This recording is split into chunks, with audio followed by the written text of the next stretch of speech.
Yoga Akello Teso, Akello Vicky, Alomotongo Palisa. I'm going to take you through the months of the year in Ateso. January is Orara. Orara is a month when trees shed off their leaves, and it's a period of preparing land. It's a period of sunshine. February is Omuk. This is when the rains begin, and the trees gain back their leaves they lost in Orara. March is Okwang. Okwang is a period of dust and hot winds. Here, women and children are covered white with dust, just like the name Okwang.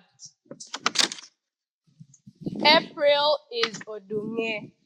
The month preceding Okwang is a month of joy, where the dust is settled and the rains are back. May is Opedele. Because much sowing was done in Odunge, here there is little food, so the stomachs of the people are slender. June is Omaruk. Omaruk is a month of mushrooms. So the women and children go to anthills looking for mushrooms. July is Omodokokingo. This is a period of harvesting. The children and women go and harvest, and there is a lot of food crops like millet, sorghum, and so on. August is Otikoek. Since there is plenty of food harvested in the previous month, there is a lot of celebration and feasting. September is Otiba. This is a period where food is in plenty and people are feasting. October is Osokosokoma. This is a period where people harvest grass for thatching their houses and mud for making the walls in preparation for the rain in Odunge. November is Osuban.